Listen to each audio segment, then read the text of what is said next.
Hi guys! Welcome back again to my channel. At for today's video nga ay may share ako sa inyo na top 10 na pwedeng pag-utangan nga sa may iPhone dahil may nag-PM nga din sa akin na ano-ano nga ba yung mga legit na mauutangan sa may iPhone. So pwede nyo ma-download sa may iOS or sa may smartphone, sa may Play Store or App Store. Kaso nga lang, hindi lahat ng i-share ko dito is talagang legit. Sasabihin ko na din sa inyo kung ito ba ay recommended ko or hindi. Marami nga kasi ngayon na nagbago ng mga pangalan na loan apps na dating hindi naman maganda. Maraming mga complaints na natatanggap tapos nagbabago sila ng pangalan na akala nung iba is bagong-bagong labas lang na loan app. Kaya ayun, kung gusto nyong mangutang sa may iPhone, kung kayo ay iPhone user, ay pwedeng-pwede nyo panoorin yung video na to. At kung hindi naman kayo iPhone user is manood na din kayo para if ever man na makita nyo to is masabi nyo sa may kaibigan nyo nga na iPhone user na wag na yung subukan. Pero syempre kung bago ka pa lang dito ay wag mo kalimutang mag-subscribe at pindutin mo na din yung notification bell para lagi kang maging updated sa mga next uploads ko. At sumali ka na din sa aking GCash giveaway every month yan. At sa aking dalawang cellphone giveaway for the month of December. Kung paano sumali, kailangan lagi ka lang updated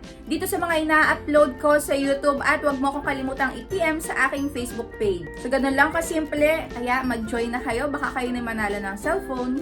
At going back nga, nasa sa inyo pa din yung pinaka-desisyon kung magtatry pa rin kayo dito sa mga isi-share ko sa inyo or hindi. Kaya ayun, disclaimer lang, kayo pa rin po ang may desisyon sa lahat ng mga gusto nyong gawin sa buhay. Pero tamang-tama yung ginagawa nyo nga na nanonood muna kayo ng mga loan app review para malaman nyo at maging aware kayo kung ano nga ba yung mga personal information na isi-share nyo doon sa gusto nyong applyan na app at kung talagang matutulungan ba kayo or ibabaon lang kayo sa utang. So ayun, kagaya na sabi ko sa inyo, hindi lahat ng makikita nyo doon sa may iPhone is talagang legit din. Pero meron at meron pa din talagang maaasahan. So una-una na nga dito ay ang BillEase. So ito, matagal na din ako nakapag-apply ng loan dito. Makikita nyo din dyan sa my YouTube channel ko. At nagawa ko na din to ng ibang mga reviews pa. Madami na din ako nagawang video about dito. At talagang 100% legit to na maaasahan. At pwede nga to ma-download sa my Play Store or sa my App Store. So pwede siya sa dalawa. At currently ito ay may 4.4 na ratings. Sabihin ko na nga din pala kung ano yung good side at bad side ng mga isi-share ko sa inyo na 10 loan application. So dito nakalagay sa kanila is mabilis. Yes, mabilis nga itong mag-disburse. Kaso nga lang, yung sige, sabihin ko na, yung pinaka-downside dito is yung iba talagang kung bagong user ka, medyo may hirapan ka dito na ma-aprobahan agad. Pero kung repeat borrower ka na is the same day pagka nag-reloan ka ngayon is ngayong araw mo din makukuha yung elo-loan mo. At ito is legit na hindi siya 7 days. Kaya talagang maaasahan itong BillEase. At pagka kung sakali na ma-aprobahan kayo kahit na first time user kayo, ayan, alagaan nyo, huwag kayong magpapalate dito ng pagbabayad. So on or before your due date, dapat makabayad na kayo sa kanila. At dito nga pala is wala ako natanggap na harassments kasi minsan is na-late na din ako dito ng pagbabayad pero tumatawag lang yung customer service nila or yung agent nga nila tapos ayan, nagpapaalala lang at nagtatanong kung bakit na-late ng pagbabayad at kung kailan babayaran. So dito nga is pwede ka ding magbayad gamit yung QR code. At there's 600,000 plus merchants nationwide. At ito is regulated talaga siya at ayan, naka-register siya sa mga to. Kaya kapag nagkaroon ka dito or na-aprobahan ka dito, kailangan magamit mo muna yung limit mo sa may pagbabuy now and pay later. Yan, kung gusto mong mag-shopping at wala kang pambayad, ito yung pwedeng-pwede mong magamit. At kapag na-build mo na yung trust nila, mo-offeran ka na agad ng cash loan. So yun, pwedeng-pwede mo talaga yung ma-withdraw at talagang installment. In short, para sa akin is okay na okay ako dito sa may BillEase. Yun nga lang is medyo matagal silang mag-approve or ayun, kahit na nai-submit mo lahat ng details talaga ng mga hinihingi nila ay maaaring matagalan nga din yung pag-approve sa'yo or lagi ka namang ma-reject. So yun lang yung pinaka-downside dito. Pero pag ikaw ay na-approbahan, nakalusot sa kanilang verification or sa may application mo is talagang ingatan mo itong si BillEase dahil 100% is legit. Pero try pa din, baka maaprobahan din kayo. At ang pangalawa na nga natin ay ang Mukasa. Ito, nagawa ko na din to ng review. Ayan, panoorin nyo na lang din para sa may mas detalyado nga. Itong Mukasa is buy now and pay later platform din siya. At dito, pwede ka din nga magbayad ng, ayan, electric, water utilities, cable, internet. At pwede mo nga ding magamit yung credit limit mo dito pang buy now and pay later. Ayan, pang online shopping mo. At dito is pwede ka nga nga daw nilang bigyan ng up to 25,000 pesos na loan amount. At pwede mo nga tong bayaran ng, ayan, up to 12 months. Pero syempre, kung ikaw ay baguhan pa lang, syempre dun sa may maliit ka pa lang nila bibigyan ng loan terms. At ito naman yung mga pwedeng mag-apply dito. Ayan, 21 years old, Filipino citizen, may isang government issued ID at syempre may stable income. So kung hindi ka ma-aprobahan dun sa may bill is, pwede ka din dito mag-try. So ayun, nasa sa inyo pa din yung decision kung gusto nyo dito mag-try. Pagka hindi kayo na-aprobahan sa bill is, pwede nyo i-try to. Pero basahin nyo muna nga lahat ng details kapag kayo ay nag-install ng application na to para mas malinawan din kayo kung ano ba yung mukasa. At ang pinaka-downside nga dito is maaaring, ayan, matagalan din yung pag-approve sa inyo. Kaya dapat, ayan, kompleto yung mga ibibigay nyong details nyo at kung ano yung hinihingi nila. Kaso nga lang, isa pang downside dito kapag nag-advance ka ng payment, ayan, hindi sigurado kung tataasan nila agad yung inyong credit limit. So yun, medyo matagal yung pagtaas ng credit limit dito. Ayun, panoorin nyo na lang din yung ginawa kong review about dyan para mas malinawan kayo kung ano nga pa yung mukasa. At ang pangatlo naman ay itong si Salmon Finance Made Easy. Ayan, Salmon. Ayan, Salmon Credit na may 4.7 nga na ratings. Ayan, Finance Made Easy. Pero dito nga sabi nila is, ayan, 1 ID lang din yung required nila. At ito is para siyang home credit. Pwede kang makapag loan dito ng appliances saka cash nga. Pwede ka din dito makapag-transfer and QR payment. So pagka nabigyan ka dito ng credit limit, ayan, pwede mo siyang unti-untiin hanggat meron ka pang natitirang credit limit sa kanila. At ito naman yung kanilang mga payment methods. Ayan, merong QR, e-wallet at over the counter. At meron din nga para silang direct debit. Ayan, automatic reminders din sila. So dito pwede kang bigyan ng up to 50,000 pesos nga na credit limit. At dito legit na hindi siya 7 days lang. At ito ay installment talaga. So nakalagay dito is not required to pay in full. Pay only the minimum every 30 days daw. And continue using your credit line.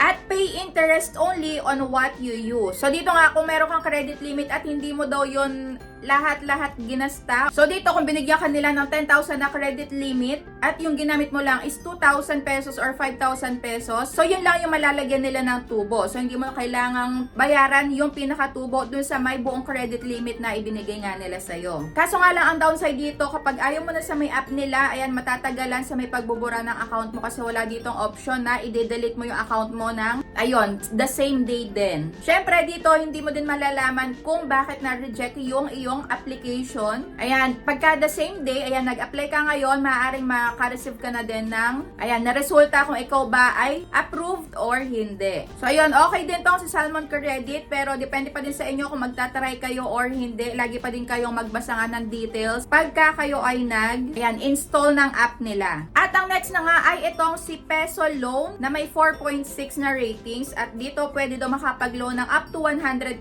pesos. So, ayan, SEC registered pero hindi lahat ng nakaregister sa SEC is sumusunod doon sa may interest lang na dapat pinapatong nila sa may user at hindi lahat legit na walang harassments. So dito nga is pwede ka daw makapag-loan ng 91 up to 180 days. Ayan, minimum 1,000 pesos at ang maximum is 100,000 pesos. At ang downside naman dito, ayan, kapag hindi ka nakapagbayad on or before your due date is makakatanggap ka talaga ng harassment. At take note, hindi lang isang number kundi, ayan, multiple calls sa may different numbers. At kapag nagbayad ka dito ng advance is maaaring hindi ka makautang sa may susunod mo nga na, ayan, na reloan sa kanila. At dito nga is nagbabanta din to na ipopost ka sa may social media at halos lahat ng mga nagsabi at nagbanta na ganito is tinotoo nila. Kaya if ever man nga na maipost kayo sa may social media is i-screenshot nyo at pwede nyo nga din yung magamit kapag nagsampa nga kayo ng kaso laban sa kanila or ng complaint dun sa may SEC or sa may CIC NBI. So yun, para sa akin is hindi ko to recommended dahil ayun nga, ito ay may matatanggap kang harassment at hindi mo nga din buong matatanggap yung ilaloan mo dito. At next naman, ito bagong-bago lang din, White Magic or Tala Loan, di ba? Maraming nanggagaya sa may name or sa may loan app na Tala. Meron ding isa, Tala Cash naman na akala nung iba nangaharas na si Tala app na talagang legit pero ginagaya lang nila yung pangalan. At ito pa yung isa. Ayan, White Magic Tala loan na may 3.7 nga na rating. So, sobrang baba. Dito pa lang malalaman na natin na hindi siya recommended. At, ayan, talagang meron ka matatanggap na harassments kapag hindi ka agad nakapagbayad. Pero dito, ang sabi is pwede ka daw makautang ng up to 100,000 pesos at pwede mong bayaran ng 91 days up to 180 days. Pero ang totoo lang dito is 7 days lang talaga siya at hindi siya aabot ng, ayan, 91 days. So, ayun, 3.7. At itong nga daw is nag-auto reject. Kaya pag nakita nyo, yung app na to is wag na din kayo mag-try. At ang next na nga natin ay si Home Credit Online Loan App. So, ayan, meron tong 4.8 na ratings. Dito is okay na okay to kapag maglo-loan kayo dito ng, ayan, gadgets or appliances. Pwedeng-pwede dito kasi talagang, ayan, minsan meron silang 0% interest at flexible nga din ang loan terms or ang repayment. Kaso nga lang, kung tatanungin nyo ako sa may cash loan, ay nako, hindi ko to inire-recommend sa may cash loan dahil medyo malaki din yung tubo kapag kinompute mo. Kaya nasa sa inyo pa din yung decision. Bago kayo mag-loan dito, i-check nyo muna yung details. Yung loan details nyo kung magkano lang ba yung matatanggap nyo, kung hanggang kailan yung pagbabayad, at kung magkano yung pinaka monthly na repayment nyo. So kung magkano babayaran nyo talaga monthly. Para alam nyo din kung magkano yung aabutin na interest. So pwede nyo din itanong yon yung interest, lalo na kung kayo ay mag-a-apply nga doon sa may pinaka app nila or kung may tatawag man sa inyo na agent. So dito pagka same day nag-apply ka nga ng appliances sa kanila, lalo na kung nagpunta kayo doon sa may gusto nyo nga bilhan na tumatanggap ng home credit, is ma-approbahan din kayo ng same day. Ayun, recommended ko to kung appliances or gadgets, pero kung sa may cash loan is hindi. Pero depende pa din sa inyo. Nasa sa inyo pa din talaga yung desisyon. Kaso nga lang dito, pag nag-apply nga kayo ng loan sa may, ayan, appliances, kailangan meron kayong ibibigay na down payment. At yung isa pang downside nga dito is wala siyang delete account agad doon sa may pinaka-app nila. Kaya, ayun, hindi nyo agad-agad mabubura yung details nyo dito. At ito pa yung isang downside, yung kanilang customer service daw ay hindi talaga professional. Siguro yung natapat dito is hindi talaga professional. Kasi dito, after several minutes daw nakausap, ay bigla na lang mawawala at hindi pa nare-resolve yung concern, ipapasa ka na agad sa ibang agent. At ito pa yung isang, ayan, downside, hindi pa naman daw due date ay may tumatawag na nga daw na agent. At 3 to 4 calls a week pa nga daw. Diba? At ang next na nga natin ay itong si Cashalo or Cash Loan and Credit na may 4.2 na rating. At pwede ka nga din dito makapag-buy now and pay later. So dito pwede ka nga makapag-loan ng up to 10,000 pesos. At pwede ka din makapag-buy now and pay later nga ng gadgets, appliances, at in installment naman. So dito, okay din ako dito. Kaso nga lang, ayan, kapag hindi ka nakapag-bayad on or before your due date ay talagang marami ka ding matatanggap na text and calls. So ayan, different numbers din. At ayan, kala daw niya 1 ID lang ang need, bakit kailangan pa daw ng dalawa at bawal nga itong i-skip. At bumababa nga dito mabilis yung credit limit. Lalo na kapag nag-advance ka ng payment, medyo moody din. Kagaya na to, nag-loan daw siya noong una na 6,000 pesos. Doon sa may reloan niya, naging 2,000 pesos na lang yung pwede niyang ma-loan. So ayan, nasa sa inyo kung mag-a-apply kayo dito or hindi. Yan, so okay to kung ikaw ay first time user. Pero kung sa may second time mo naman is maaaring ma-reject ka. At ang next na nga natin ay ang Pera Lakas. Ayan, loan app Philippines na may 4.4 na ratings. Yan, pwede ka daw ditong pautangan ng 1,000 up to 90,000 pesos. At yung loan term is 91 days up to 365 days. Pero ang totoo nito is 7 days lang talaga siya. So ito na, itry ko na din at hindi ko siya recommended. So ayun, wag na nating patagalin pa. Ang pinaka-downside dito is nang haharas talaga to legit. Ayan, 2 days before your due date, haharasin ka na agad. At kung nag-loan ka dito ng 6,000 pesos, ang babayaran mo is 10,000 pesos in 7 days daw. So ayun, base sa may, ayan, review ng isang nakapag-try. So ayan, hindi ko din to recommended. At ang next na nga natin ay si Pera Loan. Ayan, mabilis loan app. Ito ay bagong-bago lang din at ang taas na ratings, 4.8 ratings. Ipapaloan daw to ng, ayan, up to 20,000 pesos at within 3 minutes lang daw is matatanggap mo na yung ilo-loan mo dito. Kaso nga lang, ang pinaka-downside dito is hindi mo nga ipinagpatuloy yung loan mo dito dahil hindi talaga siya legit, pero nag-auto-disburse to dun sa may account, sa may GCash account mo. Ayan, nang wala nyong consent, hindi nyo pa nga pinupush through. Ayan, kung sana pumapasok sa my GCash account nyo, kagaya na to, 3,000 pesos yung iniloan mo, pero ang matatanggap mo na lang is 1,890.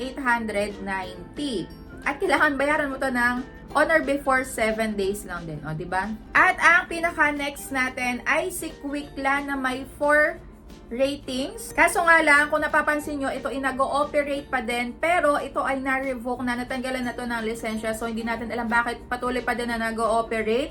Kaya, nasa sa inyo pa din kung mag-a-apply kayo dito ng loan, pero, ayan, para sa akin, is not recommended to. At talagang legit makakatanggap din kayo ng harassment. Pero kung nag-loan kayo dito, hindi nyo alam na revoke na nakapag-loan kayo, para sa may peace of mind nyo, pwede nyo bayaran kung magkano yung ibinigay sa inyo. Ayan, lalo na kung may pambayad naman kayo on or before your due date, para wala na lang ding maging problema. At sa susunod, wag na kayo ditong mag-try. So, ayun, marami pa din namang legit na mauutangan online. Kagaya ng, ayan, S-Loan na makikita sa may Shopee. Ayan, Laz Pay Later na makikita sa Lazada. Sa may G-Loan na makikita sa GCash. At marami pang iba. So, ayun lang. Kung meron pa ako hindi nabanggit na mauutangan dito sa may iPhone na hindi naman legit, is i-comment nyo na lang din dyan sa may comment section para maging aware na lang din yung iba. So, that's it for today's video. Thank you for watching.